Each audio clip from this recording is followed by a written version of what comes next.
কোনো সমাধিফলক নেই, নেই কোনো শিলালিপি, নেই কোনো রেকর্ডও। আয়ারল্যান্ডে শত শত শিশুর গোপন সমাধির সন্ধান মেলে 2014 সালে পশ্চিম আয়ারল্যান্ডের গলওয়ের তুয়াম শহরে প্রাক্তন সেন্ট মেরিজ শিশু আশ্রমের স্থানে গণকবরের প্রমাণ খুঁজে পান শৌখিন ইতিহাসবিদ ক্যাথরিন কর্লিস। সোমবার থেকে এই জায়গায় আনুষ্ঠানিক খনন কাজ শুরু হচ্ছে। প্রায় 2 বছর ধরে খনন চলবে বলে ধারণা করা হচ্ছে। 1925 থেকে 1961 সাল পর্যন্ত এই স্থানে ছিল সেন্ট মেরিজ শিশু আশ্রম। চার্চ পরিচালিত এই প্রতিষ্ঠানটিতে আশ্রয় নিয়েছিল বিয়ে ব্যতীত জন্মানো হাজারো শিশু। সন্তান জন্মের পর মায়েদের কাছ থেকে আলাদা করা হতো শিশুদের। মৃত্যুর রেকর্ড অনুযায়ী এই আশ্রমে প্রথম মারা যায় প্যাট্রিক ডেরেইন মাত্র 5 মাস বয়সে, সেটা 1915 সালের ঘটনা। আর সর্বশেষ মারা যায় মেরি কার্টি একই বয়সে 1960 সালে।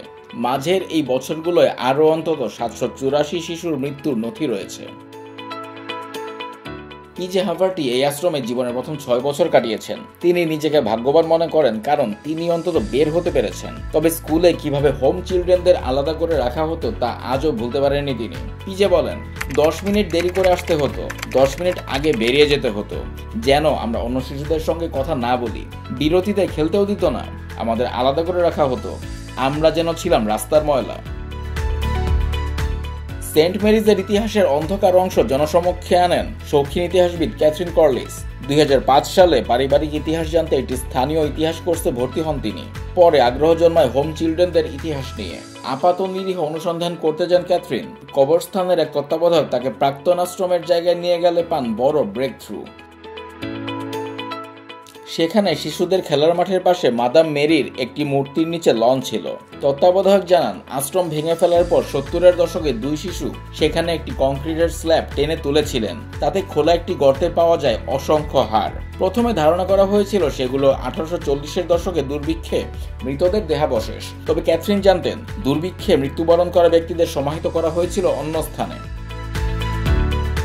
পুরনো মানচিত্র যাচাই করে দেখা যায় 1929 সালের মানচিত্রে এলাকাটি সুয়েজ ট্যাঙ্ক নামে পরিচিত, অথচ 1937 সালের পর তা বন্ধ হয়ে যায়। 1970-এর মানচিত্রে হাতে লেখা ছিল কবরস্থান। গল্প জটিল থেকে জটিলতর হতে থাকে। রেকর্ড অফিসে শিশুদের মৃত্যুর তালিকা চেয়ে পাঠান ক্যাথরিন। এত বেশি নাম কর্মকর্তারা প্রথমে বিশ্বাসই করতে চাননি। মোট 796 শিশুর মৃত্যুর নথি পেয়ে শিউরে ওঠেন ক্যাথরিন। কোনো কবরস্থানে সেই শিশুদের সমাধি খুঁজে পাননি তিনি। ক্রমে স্পষ্ট হয়, ওই সুয়েজ ট্যাঙ্কের নিচেই লুকানো হয়েছে শত শত শিশুর লাশ। 2014 সালে খবরটি আন্তর্জাতিক শিরোনাম হয়। তখনও অনেকে সন্দেহ প্রকাশ করেছিল। আর তখন সাক্ষ্য দেন মেরি মরিয়ার্টি নামের এক প্রত্যক্ষদর্শী। 1970-এর দশকে ঘটনাস্থলে যা দেখেছিলেন তিনি সেটাই বলে যান।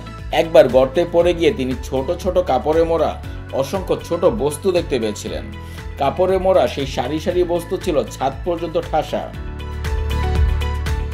মেরির দ্বিতীয় ছেলে জন্ম হয় তুয়ামের ম্যাটারনিটি হাসপাতালে। সেখানে কর্মরত সেবিকা মেরির সন্তানকে তার কাছে নিয়ে আসেন সেই সব কাপড়ের পুটলির মধ্যে, ঠিক যেমনটি তিনি আগে সেই গর্তে দেখেছিলেন। মেরি বলেন, তখনই আমার বুঝতে বাকি থাকলো না। আমি যখন সেই গর্তে পড়েছিলাম তখন যা দেখেছিলাম সেগুলো আসলে ছিল শিশুদের দেহ।